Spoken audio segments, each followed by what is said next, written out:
Жаздың жарқын кеші болатын. Далада әртүрлі ысыңдаған шіркейлердің дауысы құлаққа жағымсыздау естіліп тұр. Бибайша апа үйінің жанында өзіне соғып берген ағаш кереуетте 4 жасар үлкен немересі Бексұлтанды бауырына басып отырып, «Балам, сен өскенде әкең сияқты боласың ба?» «Жоқ». «Неге?» «Әкем жаман, жаңа сізді ұрды ғой, мен өскенде үйтпеймін», деп жаны ашып, әжесін жас баладай көріп, басынан сипалаған кезде ызаланып отырған Бибайша кішкентай баланың есті, қылықты сөздерін естіп, «Күнім менің, айналайын» деп көзіне мөлтілдеп келіп тұрған жасты сығып жіберіп, қайта-қайта бетінен сүйіп, аймалай ұзаққа дейін өзіне келе алмады. Бір кезде басын көтеріп Бексұлтанға қарап, ұзақ ойын өзінше дұрыс тізгендей болды да, ентіккен үнмен дірілдей, «Балам, сенің әкең ілгеріде тамаша жан еді. Жалпы бүкіл жанұямыз керемет берекелі болатын. Анаң осы үйге қадам басып, отбасымыздың бір мүшесі болып қосылғалы, біздің де, әкеңнің де өміріміз бен мінездеріміз мүлде өзгеріп шыға келді. Ата-бабаларымыз келіннің аяғынан немесе жақсы келін құт, жаман келін жұт деп айтушы еді. Әкең кішкентайынан мен үйде болмасам ас ішпейтін. Мектеп кезінде алып келген бестік бағаларын кейін өсе келе бастағалы жатқан істерінің бәрін бізбен ақылдаспай бөліспей жасамайтын. Бұл баламның осыншалықты өзгеріп, маған ауыр сөздер айтып, жаныма жәбір көрсетіп, қол көтереді деп күтпеген едім. Кейде анаң екеуміз әкеңнің көзінше сөзге келіп біраз жерге барып қалсақ та, әкең бір ауыз әйеліне қарап қой демейтін. Айналып келіп маған, «Апа, сен-ақ қоя салшы, жас қой әлі-ақ түсініп кетер» дейді. Немесе кейде үндемей отыра беретін. Бәрінен бұрын әкеңнің шешеңе бата алмайтынына күйіп кетемін деп ашуланып, немересін үлкен кісідей көріп, ішіндегі мұңын шағып отырғанда, гүрсіл қағып, жерді жарып жіберердей, иығын кемсеңдетіп, орта бойлы тұздай көзімен атып жіберердей әсел жалмаңдап келді де, енесінің бауырында жатқан Бексұлтанды жұлып алды да қолынан сүйреп, «Не істеп отырсың жатпай? Әжеңді жаңа көрдің бе? Бұл кісінің алдында көп отыра берсең, сені де әкеңе ұқсатып, менен алыстатып жібереді. Баласын бақытты болсын деудің орнына менен қызғанып, жамандай беретін не сосы? Бұлай қызғаныштан өртенетін болса, не үшін үйлендірді екен?» деп баласының үстіндегі жамандықтарды қағып жатқандай, баласынан бас көтермей, күмбірлей Бексұлтанның киімдерін реттеп алды да, Бибайша апа әй дегенінше үйіне жұлқылай жетелеп алып әкетті. Бибайша апа бір кемсеңдеп алып, артынан баруға оқталып, кейіннен келіннің көкбет, айтқанынан қайтпайтын, қажет болса тағы да баласын өзіне айдап салатынын ескеріп, өзін басып, сол жайында үнсіз тістеніп, үнсіз жылап қала берді. Көп отыра алмады. Жаны тыныш таппай, мейірімсіз жан ашумен баласын ұрып өлтіріп қоймаса жарар еді. Көкбеттің қолынан бәленің бәрі келеді деген оймен үйіне қарай шолтаңдап жүріп бара жатқанда, бағанадан бері сарайдың жанында үй жақты бақылап отырған Жеңіс күштенген кеудесімен үйге жақындап келіп, есікке соза берген анасының қолын ұстап қалып, «Апа, болды ғой енді, таң атқалы ұрсысып жатқандарыңыз жетер, ел-жұрттан ұят емес пе? Үйдің әбден берекесі кетіп болды ғой. Біреуіңізде бір кешірімшілдік жоқ. Ол да адам баласы емес пе? Бауырыңызға басып, икемдесеңіз қайтеді?» деп әйеліне сөз жуытқысы келмей ақыл айтқансы беді. Бибайша апа Жеңістің жүзіне көзін аларта қарап, «Берекесі дейсің бе? Сен бе берекені білетін? Құлыным-ай, сен берекені білетін болсаң, әйеліңнің сөзіне еріп анаңа қол көтересің бе? Бүгін мені қол көтердің, ертең бұл бетіңмен өлтіретін шығарсың мені. Сен өзің қайдан шықтың? Дәл осындай жас болып жүре берем дейсіңдер ме? Сендер де менің жасыма жетерсіңдер. Сонда іштеріңнен шыққан балаларың өздеріңе қарсы болып отырса жақсы көресіңдер ме? Дүние алма-кезек деген құлыным. Қазір мен жыласам, ертең сендер жылайсыңдар. Ешқандай ана баласына жамандық тілемейді, бірақ Құдайдың құдіреті күшті, ешқандай тірлікті жауапсыз қалдырмайды. Бас қосқандарыңа 7-8 жыл болса да, сендер маған адам құсап, сыр айтып, менімен ойласқан істерің болмаған. Сендер үшін мен жоқ сияқтымын. Кіммін мен сендерге? Әр жерде домалап жататын доппын ба? Қолдарың қышса ойнап кете беретін. Әкең марқұм да сендердің күйіктеріңнен ауырып өтті. Артыңдағы өзіңнен кейінгі жұлдызбен сапарға берер тәрбиең осы ма сенің? Отанын ойлаған орта жолда қалмас. Қу маңдайым сор екен менің, сор деп басын төпелеп жылап кеткенде, жеңіс анасының бұл қылығын ерсі көріп, көшеде өткен-кеткен адамдар естімесін дегендей, апа, мен қол көтерген жоқпын, ашумен тиіп кетті, деп тістене күбірлеп, үйінің сыртқы есігін ашып ішке қарай itергендей етіп кіргізіп жіберді. Бағанадан зарлап жатқан анасының сөзін жеңіс сөз екен демеді. Жеңіс бұл сөздің бәрін талай естіген болатын. Ал Бибайша апа бұрынғысынша зарлап қоя берді. Сол кіргеннен сыртқа қайтып оралмады. Осылай зарланған апа күндіз-түні ызаланып таң атырды. Ертеңінде сәске уақыт болатын. Бибайша апа өзінің меншікті ағаш кереуетінде бүгін ертең алдында өлім күтіп тұрғандай бар киімдерін бір түйіншек етіп бүктеп мең-зең боп отырған кезде қасына көршісі 60-тан асқан еңкіштеу қимылды абысыны Жұмагүл келіп, аманбысың Бибайша? Әй, немене, жаңа қайны тауып алып еншіңді алайын деп жатқаннан саусың ба? Деп қалжыңдай кереуеттің шетіне уһлеп отыра бастады. Бибайша апа басын көтерместен қолындағы киімдерін жинай отырып, жаймен ғана әзірге аман сияқтымын деп дауысын дірілдете күбірлей жауап берді. Әй, немене, не көрінді саған? Түсің өзгеріп әбіржіп кетіпсің ғой. Абысын-ау, несін айтайын, Аллаға не жазғанымды білмеймін, өзіңіз білесіз. Енеме сөз қайтармақ түгілі бетіне тіке қарамайтын едім. Қайныңыз да марқұм менің ата-анамды қалай сыйласаң, сені де дәл солай құрметтеймін деп отырушы еді жарықтық. Мына бала кімге ұқсағанын қайдам, маған жұлдызы қарсы перзент болды. Өмірде менің келіннен ұлдан сорым бар екен деп жайдың бәрін түгелімен тізіп жеткізіп, қайырымы түсіп аясыншы десе, аюдың да қолынан адамгершілік келеді деген. Біздің балалардікі көкірек қой, көкірек, деп қолындағы түйіншек киімін көрсетіп, мен анау-мынау болып кетсем, мына киімдерімді өзіңіз елге беріп таратарсыз, деді де терге жасқа шомылған жүзін алдындағы киімдердің бірімен сүртіп, бұйырғандай болып, соңынан жұлдызбен сапарды қимайтынын айтты. Қой, қайдағы жоқты айтпай. Жеңістен рахат көрмесең, сапардан көрерсің. Жұлдыз енді жат жұрттық, одан көресің деп айта алмаймын. Неге әке-шешесін шақырып, қыздарының қылығын айтып, әкесіне ұрыстырып басып қоймайсың? Бұл әке-шешесін тыңдайтын адам емес. Отбасын қатын басқарған көш оңушы ма еді? Шешесінен көргенін істейді да бұл қыз. Қыздарына ақыл айтудың орнына шешесі қайта-қайта келіп, екеуінің арасына түсіп, қызына сүміремей басыңды көтеріп жүр, сен бұл үйге құл емессің, бірдеңе дейтін болса бізге айт, түрмеде шірітемін бұларды деп жүрген шешеден тәуір ақыл шығады дейсіз бе? Әкесі жүрген бір алқаш.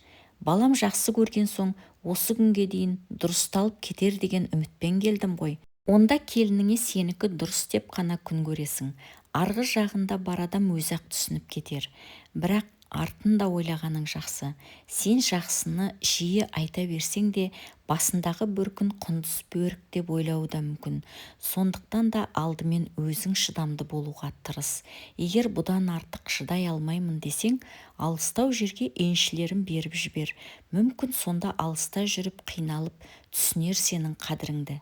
Кәне, дүние болса беріп жіберер едім-ау, бұның айтатыны да осы ғой. Бір арзандау қазірге жарайтын там да жоқ, бөліп жіберейін десем. Әкесі болмаған соң балам да келіннің айтақтауына шауып, жанымды жаралай бермей өзі ойланып басын көтерсе болады ғой. Өздері тиын тауып, қолыма ұстатпаған соң менен қандай дүние күтеді бұлар. Төркіннің де жағдайы анау, бір-бірімен қырылысып жүрген біреулер. кезінде балам, бір қызбен сөйлесіп жүрмін, тек дүниесі жоқ қарапайым жандар демесеңіз, қыздың өзі тәуір сияқты. Ата-анасымен сөйлесіп көресіз бе дегенде, жағдайы төмен болса бола берсін. Керісінше қиыншылықты көп көрген жандардың түсініктері мол болады. Әке-шешесімен сөйлескеннен не пайда? Қыз өзіңе ұнаса болды. Өзің де адам танитын жансың ғой деп балама ақыл айтқан мен едім. Керісінше түк көрмегендерден сақтану керек екен деп, көзінен көл боп аққан жасын көйлегінің етегімен тағы бір сүртіп қойды. Есіктің алдында әрі-бері өз тірлігімен жүрген Әсел енесінің сөздерін анық ести алмаса да, өзін жамандап жатқанын біліп, айт бәрін, саған солар көмектесіп жақсылық жасайды, деп естірте күбірлеп қойды. Әселдің қылығына қарап таңдайын қаққан Жұмагүл апа, ғалымға да халықтан үйрену аз болар, өзімшіл болмай, білмегенін үйреніп, үлкеннің алдында бас имей ме қасиетсіз, деп іштей басын шайқап отыр. Осы күннен кейін әрқайсысы әр жаққа қарап, бір-бірімен ашылып сөйлемейтін болды. Бір күні Бибайша апаның ауылынан 300 шақырымдай жерде тұратын қайын інісі Берік осы жағдайдың бәрін естіп, бала шағасы бола тұрса да, жеңеше, жеңісті келін екеуін менің қолыма беріңіз. Үй онша тар емес, әзірге біздің үйде тұра берсін. Балаларым да жас, олар өсемін дегенше жеңіс те жұмыс істеп дүние жинап там алып алар деп, екеуін бір күннің ішінде көшіріп әкетті. Жеңіс анасы мен әйелінің бастары піспейтінін бірден біліп келісімін берді. Ал Әсел болса, бармаймын деп қипақтағандай болып еді, оған Жеңіс ыңғай бермеді. Өйткені Әселдің ойы жеке өздері ғана бөлек шығу болатын. Мұны естіген ел жұрт, қойшы соларды, өз үйінде өзінің ата-анасын сыйламаған адам қай жерге барып сия қояр дейсің, өзге жанды қорлаған өз басын оздыра алмас деп шу етті. Міне арада бір жыл өтті. Бастапқыда жақсы келін атанған Әсел кейіннен бұл үйге де сыймаған соң, Берік бұларды 2 айдан соң-ақ елден, жеңгесінен ұялғанынан үйлеріне жібермей, совхоз директоры Омар Қалмырзаевпен сөйлесіп, ауылдағы ескі мектептің бір бөлмесіне отырғызып қойды. Енесінің алдында қайқайып жүретін Әсел, қайнағасының да үйінен кетіп, бұл жерге келіп жетінге қара нан таппай қиналып, саудамен айналысамын деп бар дүниесін сатып, одан да пайда көре алмай, бұрынғысынан да нашарлап кетті. Осы жаққа келгеннен кейін Берік Жеңісті ауылға тракторист етіп жұмысқа орналастырған болатын. Жұмысты уақытылы істемеген соң шығарып жіберген еді. Енді ол да бос. Осылай өмір кешіп жүрген Жеңіс пен Әсел кіші баласы Жанарыстан айырылып қалды. Жанарыс топ баламен ойнап жүріп, суға ағып кетіп, қиналған үстіне қинала түсті. Бір күні Әсел шекесіне қатты тиген қиындыққа шыдай алмай, төзімі таусылып, Жеңіске қарай енесінің алдына баруын өтініп солқылдап жылай бастады. Өмірді кейіннен түсінген Жеңіс те қатты ашуланып, «Қандай екен өмір? Енеңнің қадірін енді түсіндің бе? Сен үшін мен анама тіл тигізіп, атына кір келтірдім. Үйдің үлкені болып, әкемнің орнына әке болып, бауырларымды үй етер едім.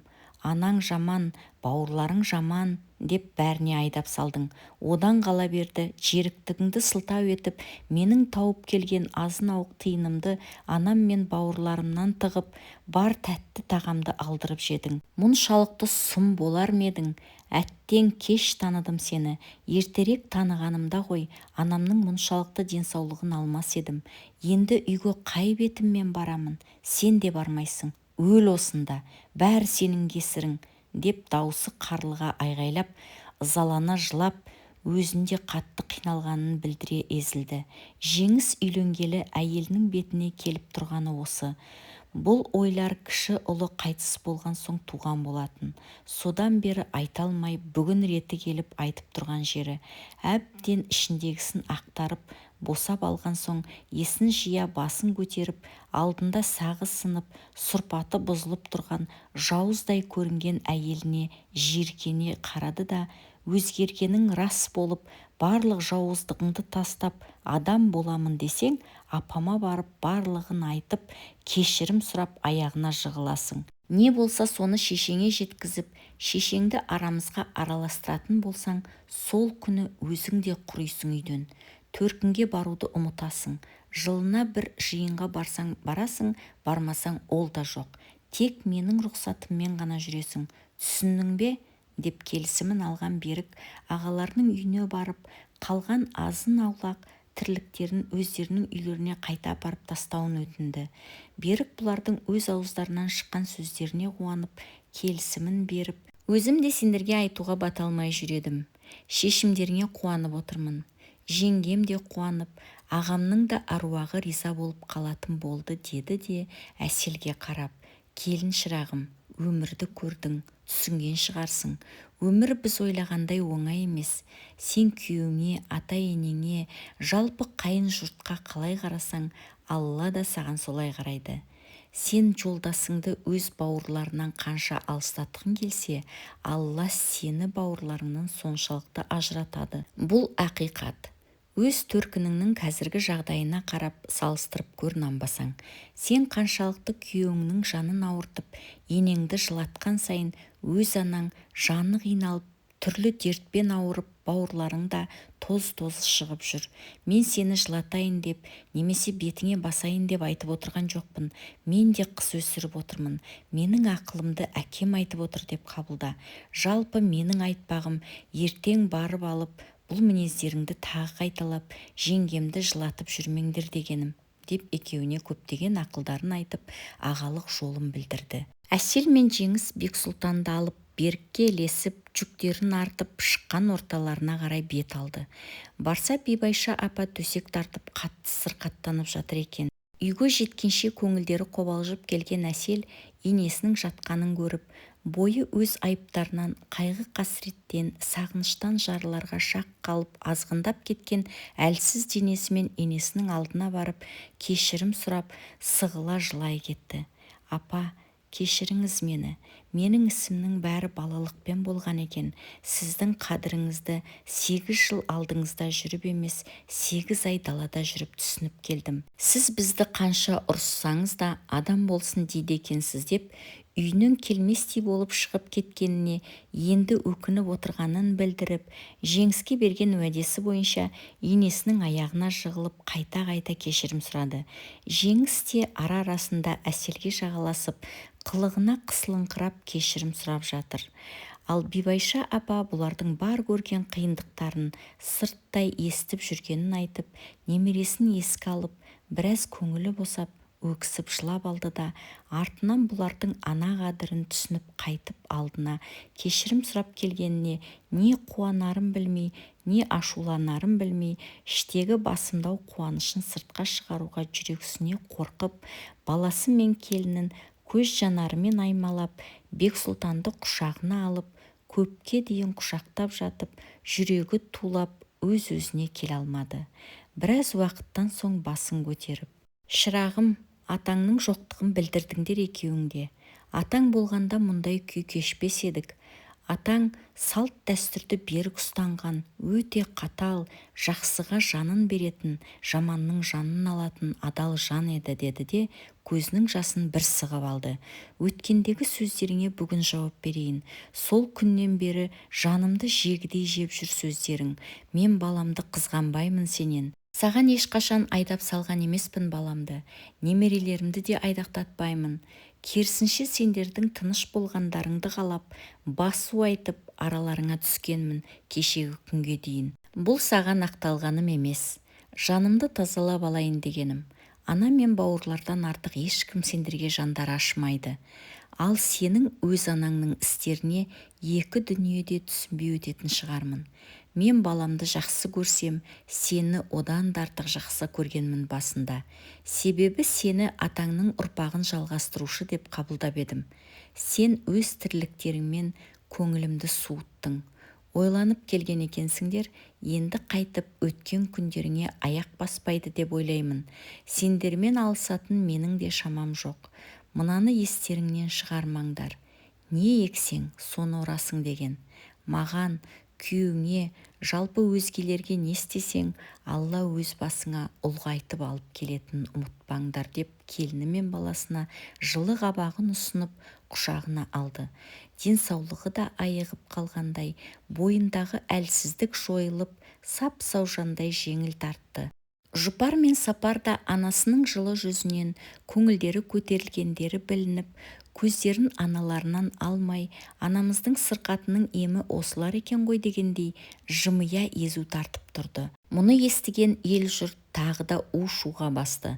Айтып едік қой, әне, өз үйіне сыймаған бала еш жерге сыймайды.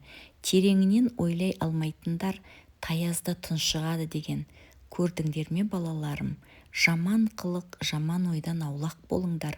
Жаман әйел алып, артынан еріп кетпеңдер.